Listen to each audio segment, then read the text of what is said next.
Assalamualaikum warahmatullahi wabarakatuh. Nama saya Nandanisa Zahra dengan NIM 21B5050111117. Keperluan saya membuat video ini untuk menyelesaikan tugas mandiri mata kuliah pendidikan Pancasila dengan dosen pengampu yaitu Bapak Muwajir. Di sini saya akan memaparkan materi, dan materi yang pertama yang akan saya paparkan yaitu 6 sumber hukum yang sesuai dengan Pancasila. Hukum adalah sistem yang terpenting dalam pelaksanaan atas rangkaian kekuasaan kelembagaan, dari bentuk penyalahgunaan kekuasaan dalam bidang politik, ekonomi, dan masyarakat dalam berbagai cara dan bertindak. Sebagai perantara utama dalam hubungan sosial antar masyarakat terhadap kriminalisasi dalam hukum pidana. Hukum pidana yang berupayakan cara negara dapat menuntut pelaku dalam konstitusi hukum menyediakan kerangka kerja bagi pencipta hukum, perlindungan hak asasi manusia, dan memperluas kekuasaan politik, serta cara perwakilan mereka yang akan dipilih. Secara umum, terlihat ada dua sumber hukum, yaitu sumber hukum dalam arti material dan formil. Hukum material menentukan isi suatu perjanjian, suatu perhubungan, atau suatu perbuatan. Dalam pengertian hukum material, perhatian ditujukan kepada isi peraturan, sedangkan pengertian hukum formil menunjukkan cara mempertahankan atau menjalankan peraturan-peraturan itu. Dalam perselisihan hukum secara formil, itu menunjukkan cara menyelesaikan di muka hakim sebagai contoh hukum kebiasaan.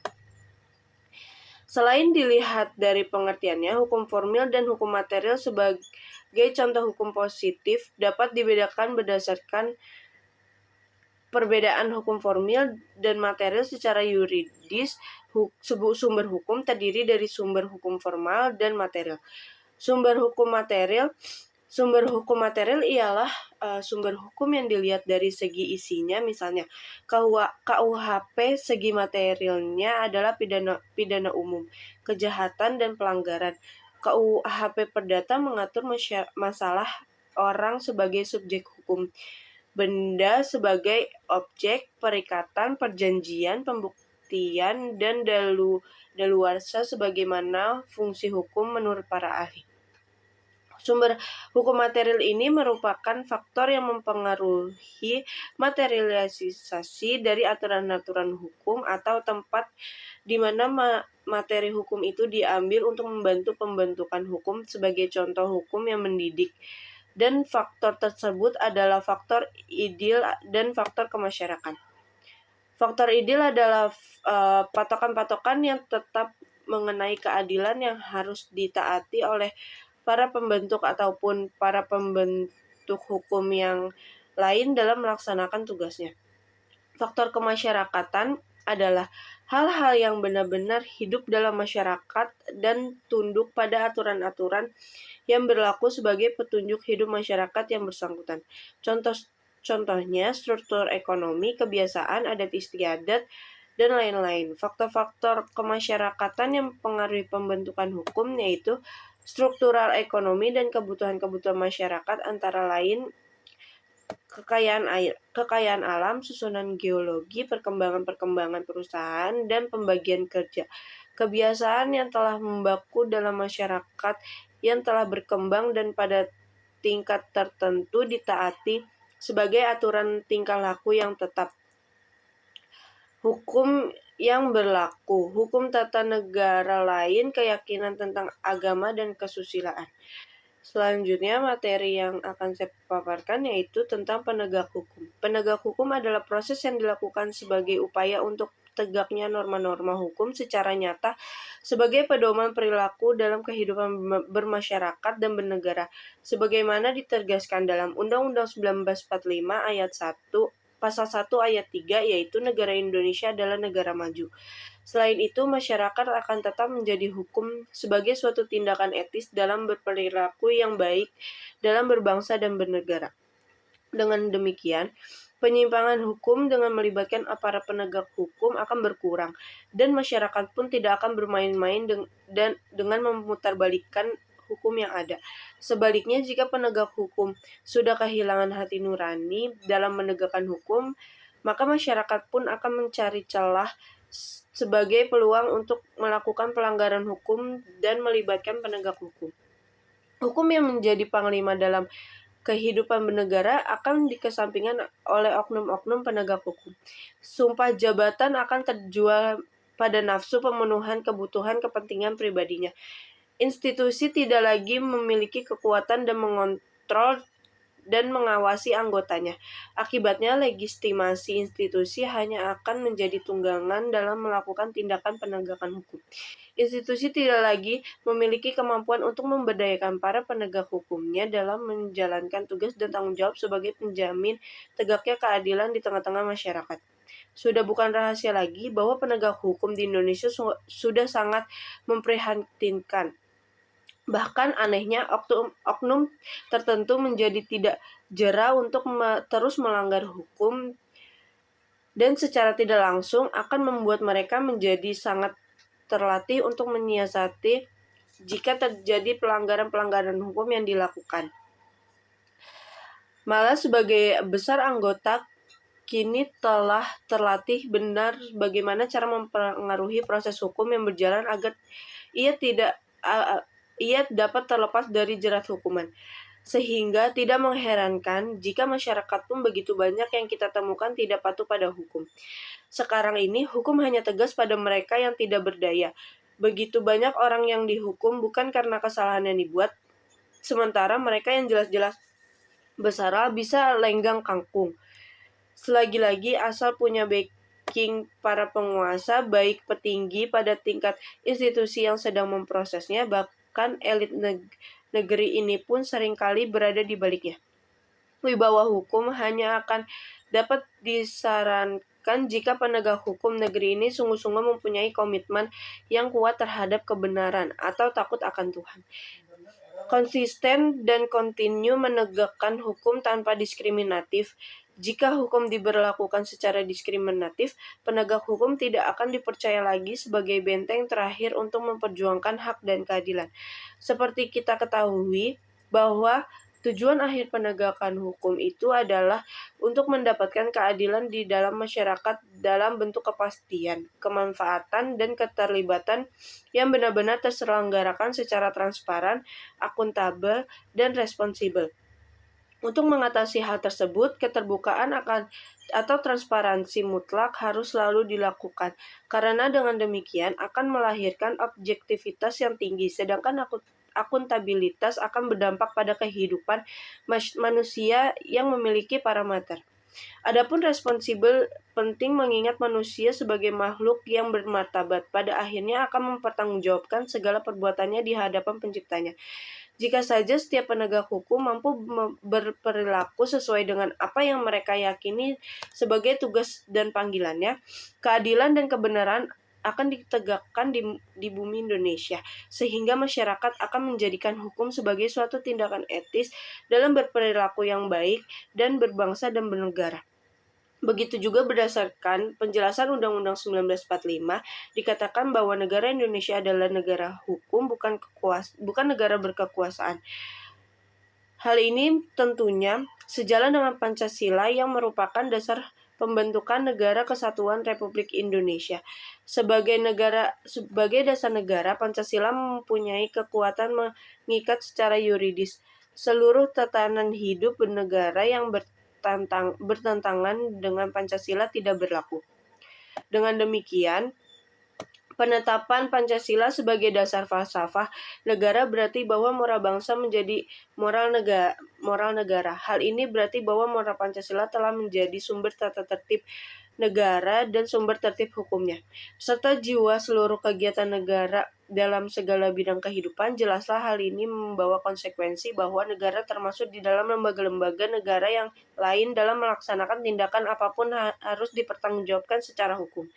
Karena itu, setiap tindakan yang berdasarkan hukum bermula Pancasila, sehingga konsekuensinya hukum harus menjadi panglima demi terciptanya masyarakat Indonesia yang mempunyai kedudukan dan hak yang sama di hadapan hukum. Supremasi hukum harus ditegakkan sebagai otoritas tertinggi, yaitu upaya untuk memberikan jaminan terciptanya keadilan untuk semua orang. di mana keadilan tidak memihak pada kepentingan, tetapi keadilan yang benar-benar sesuai dengan hati nurani dan rasa keadilan itu sendiri. Sebenarnya, permasalahan hukum di Indonesia disebabkan oleh dua hal yang paling dominan, yaitu inkonsistensi penegak hukum oleh aparatnya dan intervensi kekuatan di belakang layar.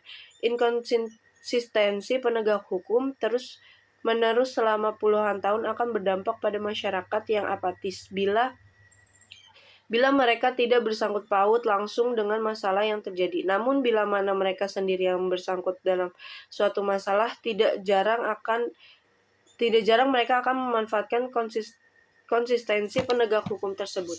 Oleh sebab itu, penegak hukum di Indonesia sampai dengan saat ini selalu mendapat sorotan yang amat tajam dari seluruh lapisan masyarakat, baik dari negara maupun luar negeri. Dari sekian banyak bidang hukum, dapat dikatakan bahwa hukum pidana menempati peringatan pertama yang mendapat sorotan dibandingkan dengan hukum lainnya. Hukum pidana tidak berbicara tentang putusan pengadilan atas penanganan perkara pidana, tetapi juga meliputi semua proses dan sistem peradilan pidana. Proses peradilan berawal dari penyidikan yang dilakukan pihak kepolisian, lalu penuntutan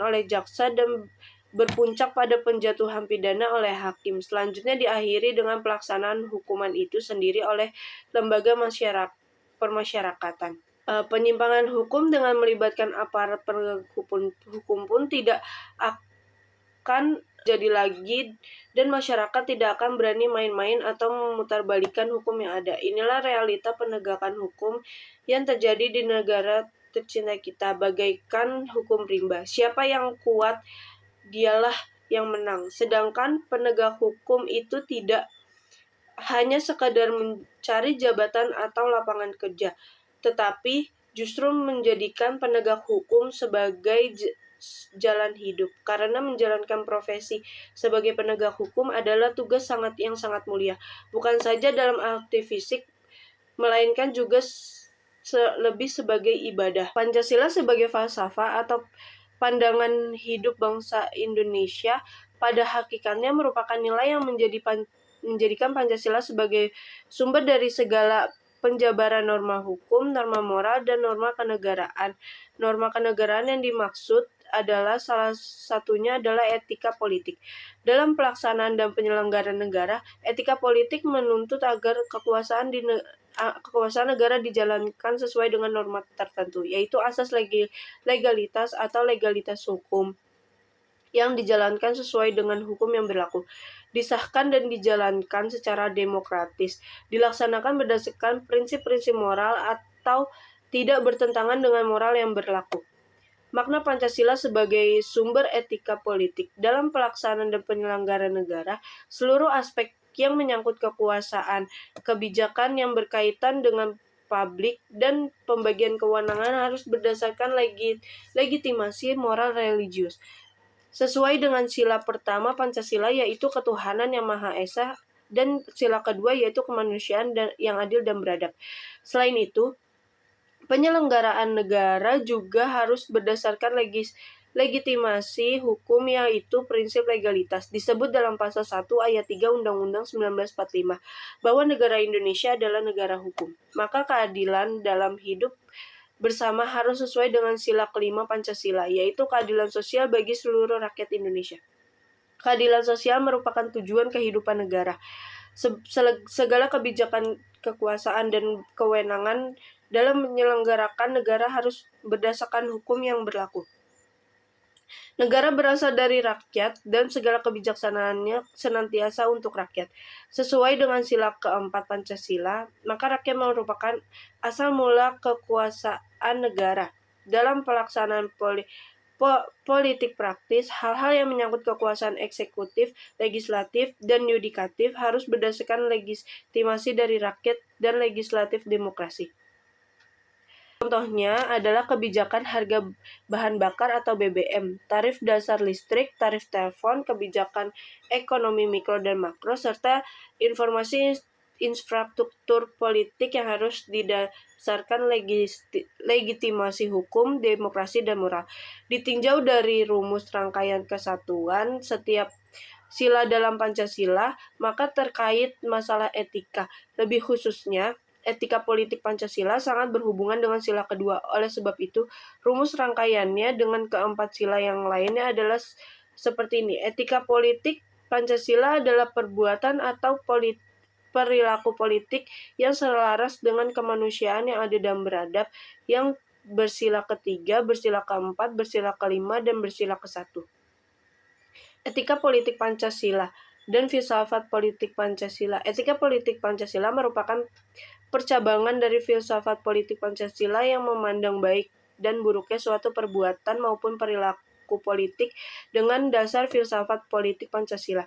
Adapun definisi filsafat politik Pancasila yaitu segenap keyakinan yang berjuangkan penganutnya dalam bermasyarakat, berbangsa, dan bernegara Indonesia berdasarkan Pancasila. Nilai-nilai etika dalam Pancasila seperti yang kita pahami, etika tentunya membantu manusia dalam hal penentuan mengenai tindakan yang perlu dilakukan dan ada alasannya hal tersebut harus dilakukan. Pancasila sebagai dasar negara merupakan etika bagi bangsa Indonesia dalam menjalankan kehidupan berbangsa dan bernegara.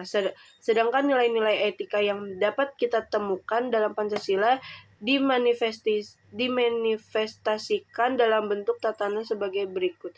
Yang pertama ada tatanan bermasyarakat memiliki nilai-nilai dasar seperti pelanggaran akan eksploitasi sesama manusia. Semua orang wajib untuk berperilaku kemanusiaan dan juga berkeadilan sosial.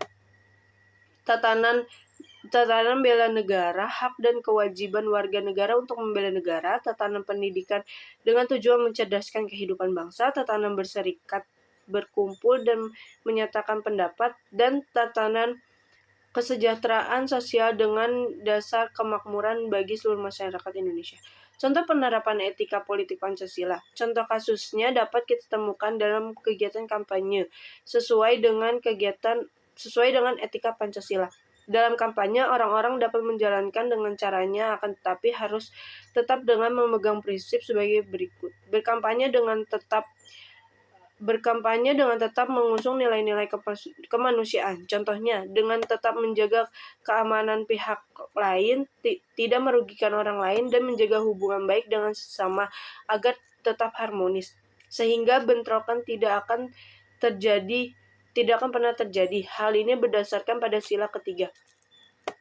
Peraturan dalam kegiatan berkampanye harus dipatuhi, sebab dengan menaati ketentuan berarti memberikan keselamatan bagi diri kita semua. Hal tersebut berdasarkan sila keempat. Pemilu dan kampanye memiliki tujuan akhir kemakmuran dan kesejahteraan hidup bersama. Oleh sebab itu, sebaiknya hindari hal yang menjadi hambat usaha-usaha menuju kesejahteraan bersama. Langkah tersebut berdasarkan sila kelima. Dengan menyadari bahwa semua perbuatan yang tidak baik dengan mengatasnamakan pemilu dan kampanye tidak akan lepas dari pengawasan Tuhan Yang Maha Esa. Hal ini didasarkan pada sila ke-1. Selanjutnya, konsep negara politik. Konsep dasar ilmu politik negara. Yang pertama, negara. Konsep dasar ilmu politik pertama adalah negara. Pengertian negara menurut tokoh sosiologi Max Weber adalah association with the legitimate monopoly of coercive force in a given territorial area.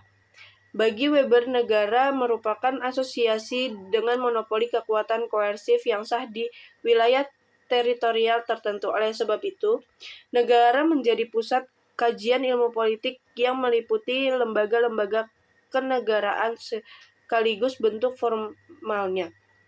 Ada pemerintahan, macam dan contohnya. Sebagai sebuah organisasi negara yang memiliki struktur diferensiasi dapat monopoli kekuasaan yang sifatnya memaksa, sebab negara sebagai pembentukan kekuasaan yang bersifat mengikat. Di sisi lain, negara juga memiliki kewenangan baik secara struktur maupun infrastruktur untuk memaksa secara fisik di wilayah kekuasaannya. Maka fungsi dan tujuan adanya negara ada 3, antara lain mengorganisir dan mengintegrasikan kegiatan manusia dan kelompok menuju tercapainya tujuan negara, mengendalikan dan mengatur gejala-gejala kekuasaan yang asosial, melaksanakan dan mengatur sistem hubungan negara dengan warga negara serta hubungan lainnya. Yang kedua ada kekuasaan. Kekuasaan adalah kemampuan seseorang mempengaruhi tindakan sosial atau kelompok lain sesuai dengan perintah dan keinginannya. Dalam kekuasaan tidak ada narasi persamaan antara orang yang memerintah dan orang yang memerintah memiliki kedudukan dan strata sosial yang berbeda. Yang ketiga ada pengambilan keputusan. Konsep dasar ilmu politik. Seorang ilmuwan politik Amerika, Austin Rene, mendefinisikan pengambilan keputusan adalah the process of making government policies. Istilah pengambilan keputusan merujuk pada suatu proses yang terjadi dalam pengambilan keputusan. Sedangkan keputusan adalah membuat pilihan di antara berbagai alternatif. Yang keempat ada kebijakan hukum. Kebijakan umum. Kebijakan umum menjadi dasar konsep ilmu politik karena dalam kebijakan umum terdapat tujuan dan cita-cita demi kepentingan bersama. Di samping itu, kebijakan umum merupakan sebuah proses usaha serta rencana yang dituangkan dalam bentuk kebijakan yang dikeluarkan oleh pemerintah atau pihak yang berwenang. Tujuan dari pembuatan kebijakan umum adalah untuk membangun masyarakat yang lebih terarah melalui pemakaian instrumen kekuasaan. Dalam prakteknya, biasanya kebijakan berlaku tidak hanya kepada masyarakat umum, namun berlaku juga kepada pihak yang memiliki kekuasaan. Selanjutnya ada pembagian alokasi. Pembagian alokasi adalah pembagian dan penjatahan nilai-nilai dalam masyarakat. Pembagian menjadi konsep dasar ilmu politik karena berhubungan dengan pembagian wewenang nilai kekuasaan. Harold D. Laswell mendefinisikan ilmu politik adalah masalah siapa mendapat apa, kapan, dan bagaimana. Maka pembagian atau pengasihan nilai secara mengikat yang seringkali tidak dilaksanakan secara merata sehingga menyebabkan konflik berkaitan dengan kekuasaan dan kebijaksanaan pemerintah. Artinya, pembagian dan alokasi ialah pembagian dan penjatahan nilai-nilai dalam masyarakat. Nilai dapat bersifat abstrak seperti penilaian atau asas seperti kejujuran, kebebasan berpendapat, kebebasan mimbar, dan nilai dapat yang bersifat konkret seperti rumah, kekayaan, properti, mobil, dan lain sebagainya. Sekian pemaparan dari saya. Kurang lebihnya mohon maaf. Wassalamualaikum warahmatullahi wabarakatuh.